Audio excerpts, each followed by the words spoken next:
আসছে 13-14 অর্থবছরের বাজেট। আগামী 6 জুন জাতীয় সংসদে অর্থমন্ত্রী আবুল মাল আব্দুল মুহিত এই বাজেট উপস্থাপন করবেন। রাজনৈতিক বিবেচনায় এই বাজেট অনেক আলোচিত সমালোচিত। প্রিয় দর্শক, চ্যানেল 24-এর নিয়মিত আয়োজন টুয়ার্ডস গ্রোথে কথা হবে বাজেটের নানা বিষয় নিয়ে। সঙ্গে আছি আমি ফারুক মেহেদি। আর আজকে আমাদের এই অনুষ্ঠানে অতিথি হিসেবে উপস্থিত হয়েছেন জাতীয় রাজস্ব বোর্ড এনবিআর-এর সাবেক চেয়ারম্যান ও সাবেক সচিব জনাব বদিউর রহমান। জনাব বদিউর রহমান, আপনাকে স্বাগত আমাদের এই অনুষ্ঠানে। ধন্যবাদ। বাজেট নিয়ে আমরা আলোচনা করব, তবে তার আগে চলুন আজকের অতিথিকে নিয়ে বানানো একটি প্রতিবেদন দেখে আসি। বাংলাদেশের রাজস্ব আয় বাড়াতে যে কজন শীর্ষ কর্মকর্তার সাহসিকতা, আন্তরিকতা এবং একনিষ্ঠতার কথা মানুষ মনে রেখেছে তাদের একজন বদিউর রহমান।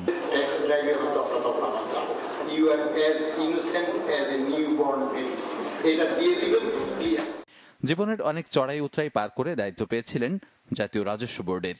বদিউর রহমানের জন্ম 1952 সালের 30 জানুয়ারি ফেনীতে। ছোটবেলা থেকে মেধাবী এই মানুষটি ঢাকা বিশ্ববিদ্যালয় থেকে ইংরেজি সাহিত্যে স্নাতক এবং স্নাতকোত্তর ডিগ্রি অর্জন করেন। উচ্চতর ডিগ্রি নেন সুদূর অস্ট্রেলিয়া থেকেও। 1974 সালে ভোলার একটি কলেজে অধ্যাপনা দিয়ে শুরু করেন চাকরি জীবন। এরপর প্রথম শ্রেণীর কর্মকর্তা হিসেবে যোগ দেন ব্যাংকে। 1979 সালে সরকারি ক্যাডার পদে যোগ দিয়ে কাজ করেন গুরুত্বপূর্ণ মন্ত্রণালয় বিভাগ সহ রাষ্ট্রীয় প্রতিষ্ঠানে। উচ্চপদস্থ কর্মকর্তা হিসেবে দায়িত্ব পালন করেন পানি সম্পদ, সংস্থাপন, নৌপরিবহন, বিমান ও পর্যটন, অর্থনৈতিক সম্পর্ক বিভাগ সহ বেশ কিছু মন্ত্রণালয়েও। তবে 1/11 পরবর্তী তত্ত্বাবধায়ক সরকারের এক জটিল সময়ে তিনি নিয়োগ পান অভ্যন্তরীণ সম্পদ বিভাগের সচিব ও জাতীয় রাজস্ব বোর্ড এনবিআর-এর চেয়ারম্যান হিসেবে। দায়িত্ব নিয়ে এই রাজনৈতিক সরকারের ছত্রছায়ায় অবৈধ সম্পদের পাহাড় গড়ে তোলা রাঘব বোয়ালদের কাউকেই পাত্তা না দিয়ে আটকাতে থাকেন করের জালে। আয়কর, শুল্ক, ভ্যাট সব খাতেই রাজস্ব ফাঁকিবাজদের বিরুদ্ধে চালাতে থাকেন জোরালো অভিযান। বেরিয়ে আসতে থাকে রুই কাতলার কালো টাকার থলি। রেকর্ড হলো রাজস্ব আয়ে, রেকর্ড হলো কালো টাকা সাদা করার। আমি এই সমাজে বাস করে তবে টিকতে পারলেন না বেশি দিন, সরিয়ে দেওয়া হলো অন্য মন্ত্রণালয়ে। আত্মসম্মানে অভিজাত এই ব্যক্তিত্ব অভিমানে স্বেচ্ছা অবসর বেছে নিলেন। পরে যদি সালামগুলো আমাকে আবার সুদে আসলে ফেরত দিতে হয়, তাহলে তো আমি নিজের পথটা নিজেই আবার কালিমায় নিয়ে যাব। রাজস্ব আয়ের বর্তমানের যে উচ্চ প্রবৃদ্ধির ধারা, বলা যায় তার সময় থেকে এখনো অব্যাহত আছে সমান তালে।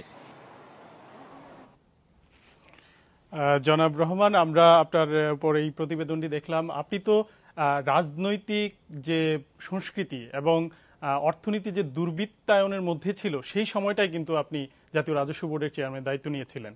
আমরা দেখেছি যে ওই সময় যে বড় বড় রুই কাতলা আপনি ধরেছিলেন, এখন কিন্তু কোনো রুই কাতলা ধরা পড়ছে না। আসলে কি এখন কোনো রুই কাতলা দেশে নাই? কি বলবেন আপনার? আমি তো ওই রাজনৈতিক নেতৃত্বের মতো বা মন্ত্রী বাহাদুরের মতো রুই কাতলা বলতে পারি না। আমি বলি যিনি কর দিয়েছেন আর যিনি কর দেননি, সেটা ছোট অঙ্কের কর না দেওয়ার থাকতে পারেন বা বড় অঙ্কেরও থাকতে পারেন। রাজনৈতিক পজিশন অনুযায়ী বা সমাজে নাম ধাম সুনাম অনুযায়ী হয়তো কেউ কেউ বড় পর্যায়ে ছিলেন, সমাজে তারা এখনও আছেন, কিন্তু হয়তো তারা সব এখন সাধু হয়ে গেছেন, অথবা এনবিআরের দৃষ্টিতে কিংবা সরকারের সদিচ্ছার অভাবে এরকম কাউকে পাচ্ছেন না কর না দেওয়ার। এই দুটোর একটা ঘটবে আর কি। আপনি তো কালো টাকা যখন সাদা করার একটা সুযোগ দিয়েছিলেন, যে যারা কালো টাকার মালিক, অবৈধ সম্পদের মালিক, তাদেরকে আসলে কঠোর ব্যবস্থা নেয়ার একটা হুমকি ছিল, এবং আপনি শুধু নর্মাল ট্যাক্স না, বাড়তি ট্যাক্স দিয়েও কিন্তু একটা সুযোগ দিয়েছিলেন, এবং সে সময় কিন্তু দল বেঁধে কালো টাকা সাদা করেছিল।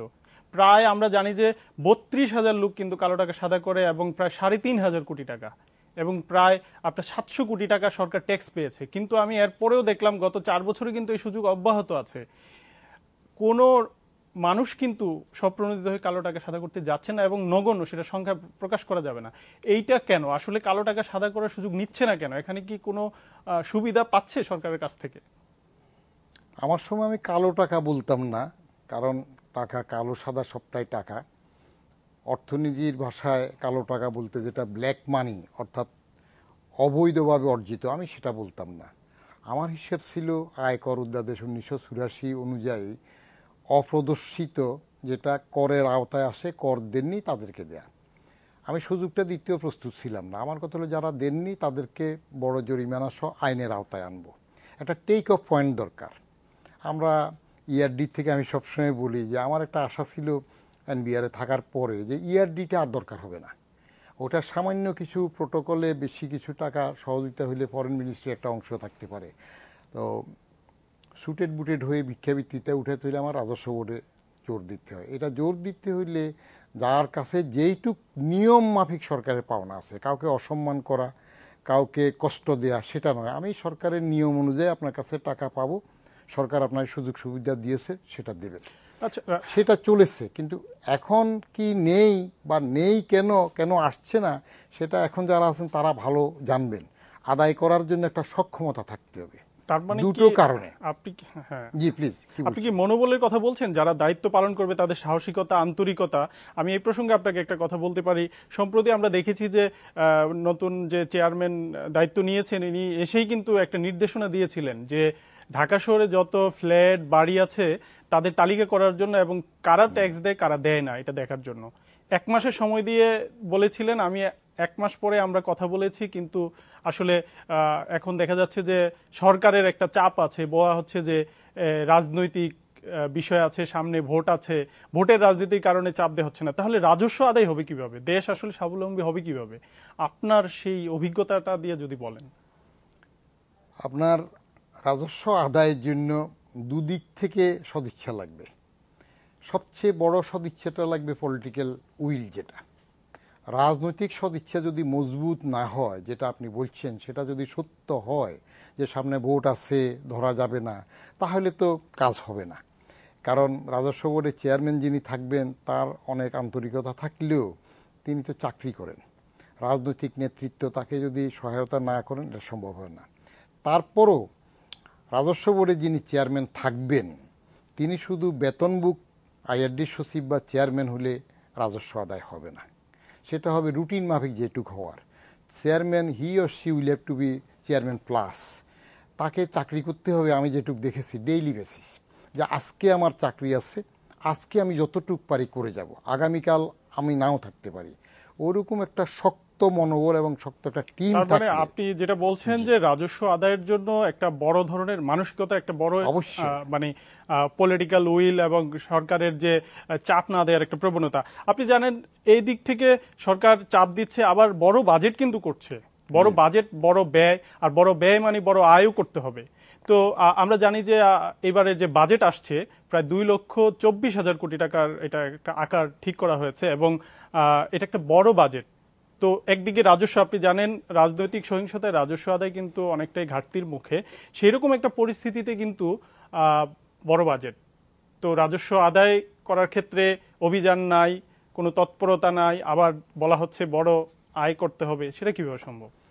আপনার কতটুক বড় 2,24,000 কোটি টাকার বাজেট, এর মধ্যে হয়তো 1,30,35,000 বা 36,000 কোটি টাকা রাজস্ব আয়ের টার্গেট থাকবে, এটাকে আমি বড় বলতে নারাজ। কারণ স্বাধীনতার 42 বছর পরে 16 কোটি মানুষের দেশে এই বাজেটটা মোটেই বড় নয়। বড় মনে হচ্ছে যেহেতু আগে কম ছিল। আগে যদি আপনার কেউ ফেলও না করতে পারে, 33 পাইলে পাস, সে যদি 7-8 পায় তাকে আমরা বলি ফেলও করতে পারে নাই। তার কাছে তো স্বাভাবিকভাবে যদি 60%-এর উপরে পায়, আর এখন যে গোল্ডেন জিপিএ সেটা হলে তো আরও বেশি মনে হবে। টার্গেটটা মোটেই বড় নয়। রাজনৈতিক সহিংসতা যেটা হচ্ছে তাতে তুলনা করতে গেলে মনে হবে একটু কম হবে। হ্যাঁ, আয় কম হলে ব্যাট কম দেবে, ইম্পোর্ট কম হলে শুল্ক কম আসবে, ব্যক্তিগতভাবে অনেকে সেভ করতে চাইবে, কিন্তু এটা তো বড় বিবেচ্য নয়। বড় বিবেচ্য নয় এই জন্য আগে যে দিতেন না, আগে যে অনেকে ট্যাক্স নেটের বাইরে আছেন, প্রচুর সংখ্যা আয়কর দেওয়ার উপযুক্ত লোক বাইরে আছেন, ব্যাট ঠিকমতো দিচ্ছেন না, ব্যাটে ইসিআর মেশিন যেটা চালু করে আসছে সেটা চলছে না, তো তাহলে তো এটা কম মনে হবে। আপনি যদি নিয়ম যেটা আছে নিয়ম পালন করেন, এই রকম কিছুটা অস্থিরতা, কিছুটা হরতাল, রাজনৈতিক অস্থিরতা, এগুলোর জন্য রাজস্বের এখন যে টার্গেট বা যেটুক আছে এটা অবলিতার কোনো কারণ নেই। হ্যাঁ, টার্গেটের কথা বলছিলেন, এবার রাজস্বও কিন্তু বড় ধরনের একটা টার্গেট লক্ষ্য করা যাচ্ছে, প্রায় 21% প্রবৃদ্ধি কিন্তু ধরা হয়েছে, 1,36,000 কোটি টাকা। এইবার যেটা লক্ষ্য করা যায় বড়ভাবে সেটা হলো ঘাটতি কিন্তু ইতিমধ্যে 5-6 হাজার কোটি টাকা ছাড়িয়ে গেছে 1,12,000 কোটি পূরণ করতে। তাহলে কিভাবে সম্ভব 1,36,000 কোটি সম্ভব এই পরিস্থিতির মধ্যে? সম্ভব, সম্ভব এই জন্য আপনি ছোট্ট একটা জিনিস খেয়াল করেন, আমি যখন চেয়ারম্যানের দায়িত্ব নিলাম 2006-07, তখন টোটাল রেভিনিউ বাজেট ছিল 36,000 কোটি টাকা। তো আমি যখন প্রথম 17% গ্রোথ নিলাম, তখন তো ওয়ার্ল্ড ব্যাংক আইএমএফের একটা মিশন এসেই তো বললো ইট ইজ হাইলি অ্যাম্বিশাস। 17%টাই তাদের কাছে অ্যাম্বিশাস মনে হলো। আমি বললাম যে that is not your matter. কিন্তু 17%-এর গ্রোথ হয়ে কত হইতো? 36,000 থেকে 43,850 কোটি টাকা। কিন্তু অ্যাকচুয়ালি আমরা 47,000 কোটির উপরে পেয়েছি। তার কারণ কতগুলো আনটেপড জায়গা যদি আপনি টেপ করেন, যেমন ব্যাটের জন্য কিছু ফিক্সড লো ইনকাম গ্রুপের একটা রেজিস্ট্রেশন আছে, সেটা আমি যখন ড্রাইভ দিলাম আমার ব্যাটের মেম্বার সহ, দেখা গেলো একদিন 10,000 12,000 রেজিস্ট্রেশন হচ্ছে, অটোমেটিক টাকা আসতেছে। কিছু দোকানে গিয়ে ড্রাইভ দিয়ে দেখা গেলো একটা দোকান মাত্র 4200 টাকা করে বেট দিচ্ছে ফিক্সড, অথচ তার ডেইলি সেল আছে 3 লাখের উপরে। হাতে নাতে ধরার পরে প্রচুর টাকা দিল। তো এই জাতীয় জায়গাগুলোতে আপনার হাত দিতে হবে। এখন যেটা বললেন, বর্তমান চেয়ারম্যান বললো বাড়ি বাড়ি জরিপ। বাড়ি বাড়ি জরিপ তো আমি শুরু করতে চেয়েছিলাম প্রথম 5টা এলাকাতে, পোষ এরিয়া, কিন্তু সেটা সফল হচ্ছে না। সফল হচ্ছে না। ওই যেটা বললেন আপনি যে রাজনৈতিক সদিচ্ছা যদি না থাকে, তাহলে তো চেয়ারম্যান সাহেব পারবেন না, ইরেসপেক্টিভ অফ পার্সন, পলিটিশিয়ান। যেমন আমার সময় সেই রকম চাপটা ছিল না, সেই জন্য আমার সুবিধা হয়েছে। আপনি জেনে থাকবেন যে সুবিধা হওয়ার কারণে, এটা তো সবাই জানে, কোনো রাজনৈতিক নেতা তো এখন সেটাকে তার দলের পক্ষে বক্তব্য দিয়ে সুবিধাও নেন, যে 3বারের প্রধানমন্ত্রীকেও অপ্রদর্শিত অর্থ দিতে হয়েছে। আমি সাকসেসফুল হয়েছি কেন? তখন আমাকে নিষেধ করতে পারে নাই। কিছু টেলিফোন আসছে, বলছে তাকে কি রেহা জানেন না কেন? অসম্মানের তো কিছু নাই, উনি ব্যস্ত ছিলেন, রাষ্ট্রীয় কাজে প্রধানমন্ত্রী ব্যস্ত হয়ে থাকেন, দিতে সময় পান না, এখন দিয়ে দেবেন। 12 বারের অর্থমন্ত্রী, যিনি আমার খোদ, আমি যখন ইয়ারডিতে এডিশনাল সেক্রেটারি ছিলাম, মরম সাইফুর রহমান সাহেব, তিনি নিজেই তো আমাকে বললেন, ইতাবুদি আমার সাথে কিতাব শুরু করলা, তুমি আমার এডিশনাল সেক্রেটারি, কিন্তু ওনাকে দিতে হয়েছে। If that be the principle from the political will, then it will be self sufficient. আপনি বলছেন যে পলিটিক্যাল উইলও ঠিকভাবে নাই, কিন্তু রাজস্ব আদায়ের লক্ষ্য বড়, আবার অর্থায়নও সংকট। এখন এই রাজস্ব থেকেই কিন্তু উন্নয়ন কর্মকাণ্ড পরিচালনা হয়। আপনি জানেন গত কয়েক মাসে বা গত 1 বছর ধরেই বলা যায় পদ্মা সেতু নিয়ে কি কেলেঙ্কারিটা হলো। বিশ্বব্যাংক দুর্নীতির অভিযোগে পদ্মা সেতুর অর্থায়ন বাতিল করলো। সরকার নানা নাটকীয়তার পর বলল যে নিজস্ব অর্থায়ন। এইবারের প্রাক্কলিত বাজেটে প্রায় 5,000 কোটি টাকা পদ্মা সেতুর জন্য রাখা হচ্ছে। তাহলে এই যে পদ্মা সেতুর জন্য 5,000 কোটি টাকা আপনি দিয়ে দিবেন, তাহলে উন্নয়ন কর্মকাণ্ড, গুরুত্বপূর্ণ যে উন্নয়ন কর্মকাণ্ড হবে সেগুলো বাধাগ্রস্ত হবে না? তাহলে প্রবৃদ্ধি বাধাগ্রস্ত হবে না? আপনি একটা জিনিস খেয়াল করেন, 2006-07 যদি 36,000 কোটি টাকা রাজস্ব বাজেট থাকে, 6-7 থেকে এই বছর 6-1-7 হলো, কেমন? এখন কত? এই বছরেরটা 1,12,000 কোটি। তাহলে 330-এ 108, তারও উপরে 3 গুণেরও বেশি হয়েছে। 36,000 কোটি থেকে যদি 6-7 বছরে 3 গুণের বেশি হয়, সেই ক্ষেত্রে 1,36,000 কোটি টাকা বা 1,35,000 কোটিও ধরেন, সেখান থেকে 5,000 কোটি টাকা যদি পদ্মার জন্য দেয়া হয়, এতে কোনো রকমের ইম্প্যাক্ট অন্য উন্নয়ন কাজে হবে না। কারণ আপনি 5,000-10,000 কোটি টাকা একটা নেশনের জন্য, রাজস্ব বাজেটের জন্য, এটা বড় ব্যাপার নয়। জনাব রহমান, আমরা এই আলোচনায় আবারও আসবো। প্রিয় দর্শক, একটা বিরতি নিচ্ছি, ফিরছি একটু পরেই, আমাদের সঙ্গেই থাকুন।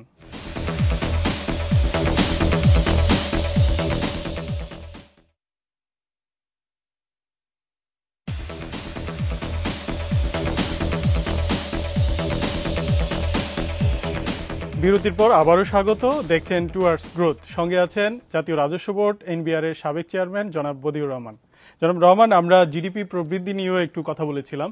আপনি জানেন যে এই বছর জিডিপি প্রবৃদ্ধি অর্জন হচ্ছে না। ইতিমধ্যেই বিবিএস বলেছে যে এই চলতি অর্থ বছরে অর্জন হচ্ছে নাকি, অর্জন হচ্ছে, কম হচ্ছে, কম হচ্ছে, সেটাই বলছি। এবার 6.03% অর্জন হয়েছে, হওয়ার কথা 7.2%। এবং এর আগে এডিবি এবং ওয়ার্ল্ড ব্যাংকও কিন্তু এই আশঙ্কার কথা বলেছিল। রাজনৈতিক সহিংসতা তো আপনি দেখছেনই। তো আবারও কিন্তু 7.2% টার্গেট আগামী অর্থ বছরে। অর্থনীতি কিন্তু ভয়াবহ খারাপের মধ্যে। তাহলে সরকার কি আসলে ওইগুলো বিবেচনায় নেয়নি লক্ষ্যমাত্রা ঠিক করে? আপনার কি মনে হচ্ছে এই যে পরিস্থিতি? বিবেচনা না নিয়ে তো কোনো সরকার লক্ষ্যমাত্রা ঠিক করে না, সবটা বিবেচনায় থাকে। হয়তো সেখানে কিছু প্লাস মাইনাস ধরা হয়, যে ইফ এন্ড বার্স যেগুলা থাকে, ইফসগুলা বার্সগুলাতে কতটুক প্লাস মাইনাস হবে, সেটা একটা ক্যালকুলেশন থাকে। কারণ ন্যাশনাল বাজেটের সময় আপনার সামনে কত মাস হরতাল হবে, ভোটের আগে কত সহিংস ঘটনা ঘটবে, এগুলাকেও একেবারে পুঙ্খানুপুঙ্খভাবে হিসাব করতে পারে না, কিন্তু টোটাল গ্রোথ রেটের একটা হিসাবটা থাকে, ফ্লোটা বিবেচনা রাখা হয়, কোন কোন সেক্টরে আয়টা বেশি হইতে পারে, কোথায় হ্যাম্পার করতে পারে, সেগুলা প্লাস মাইনাস করে করা হয়।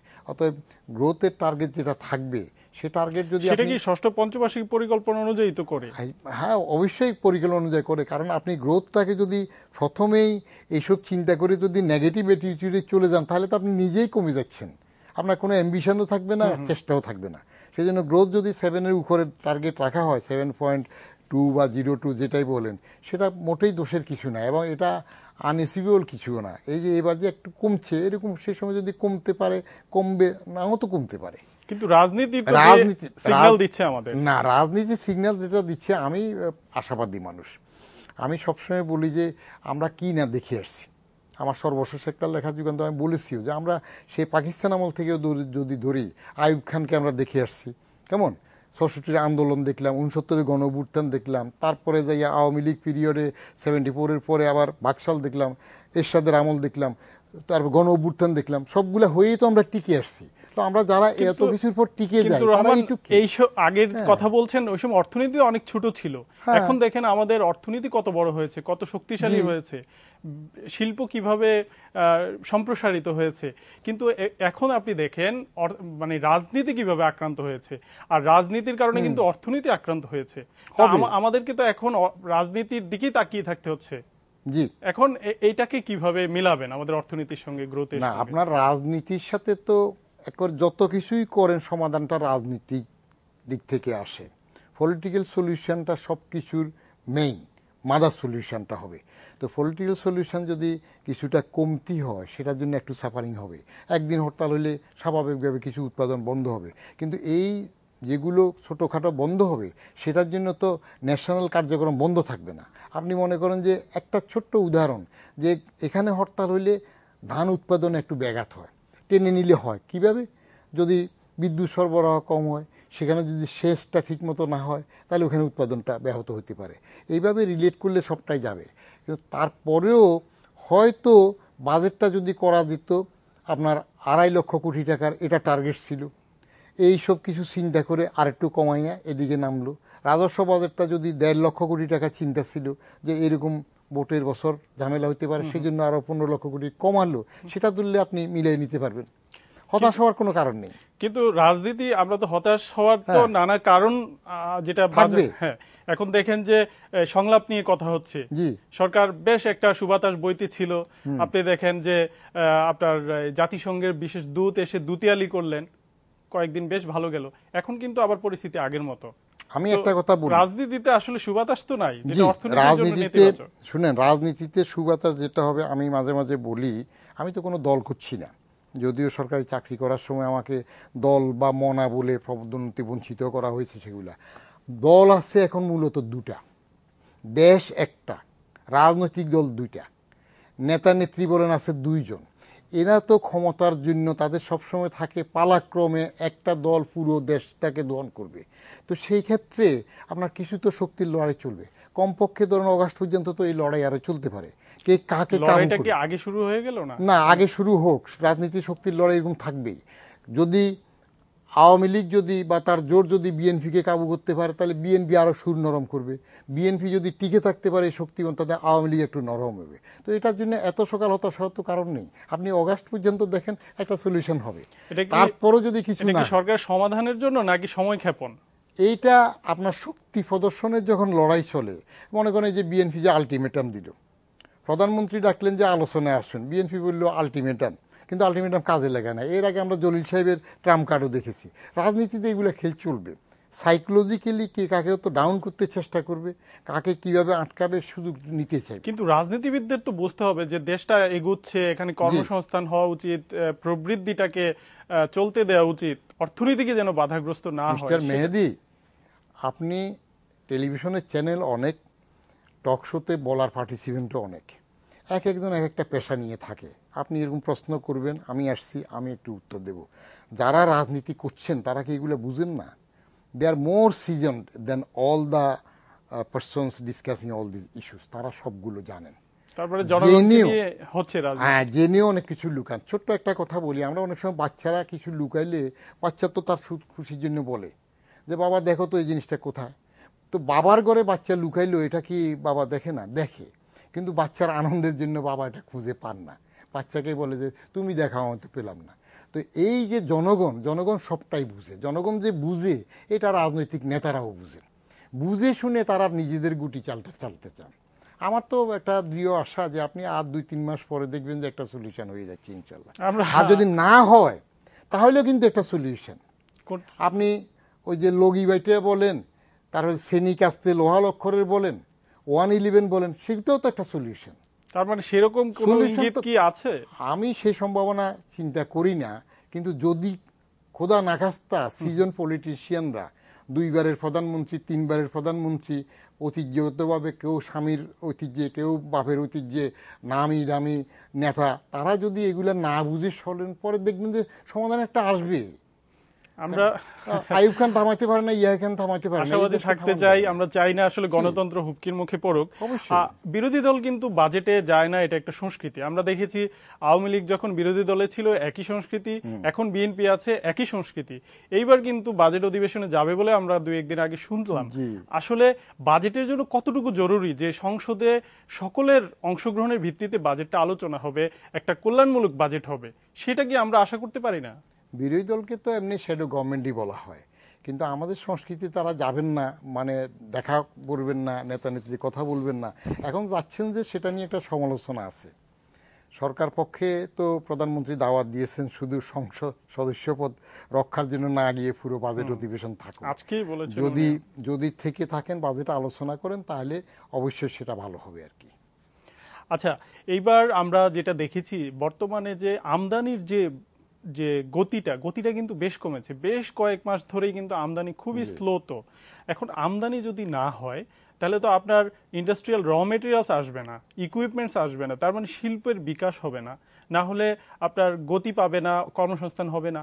তো এইটা কিভাবে আগামী দিনের অর্থনীতিকে আমাদেরকে পরিচালিত করবে?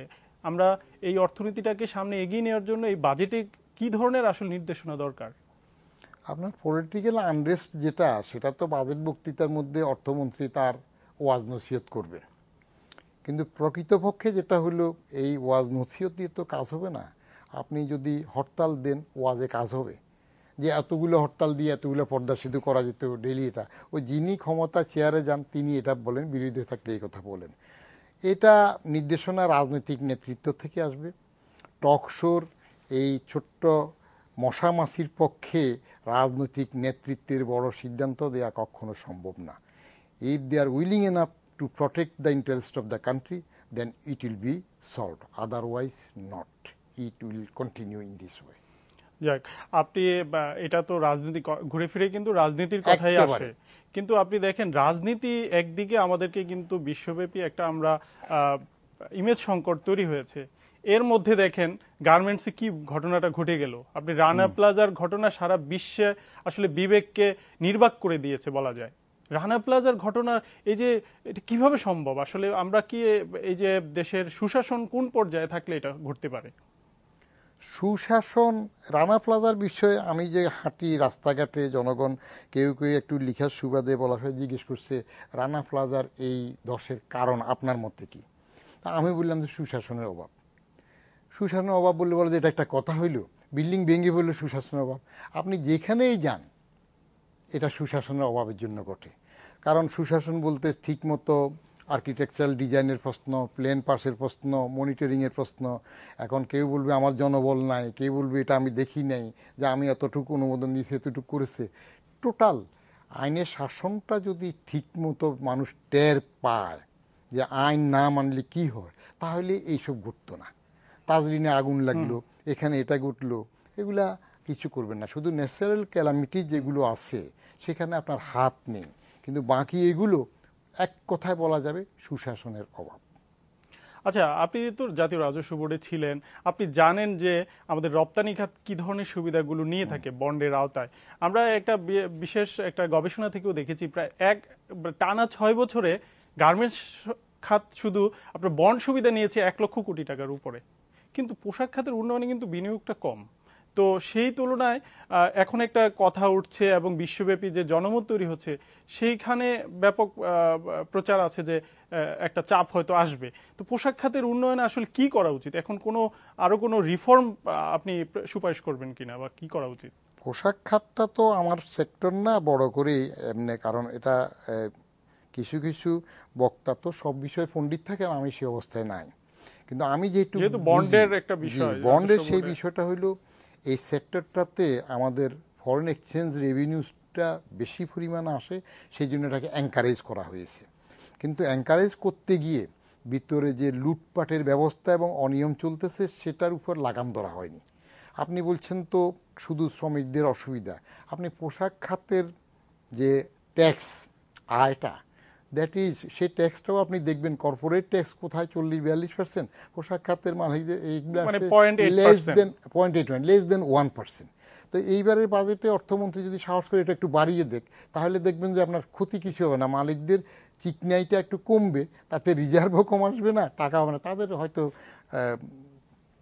বড় আয়ের অঙ্কটা একটু সামান্য কমবে, এখানে গভর্নমেন্টের রাজস্ব প্রচুর আসতে পারে। মানে আপনি বলতে চাচ্ছেন যে এটা একটা বিষয়। আরেকটা হলো যে তাদের তো বিনিয়োগ করা উচিত, যে কর্মপরিবেশ এবং শ্রমিক স্বার্থ, যেটা আসলে এটা তো শিল্পের জন্যই প্রয়োজন।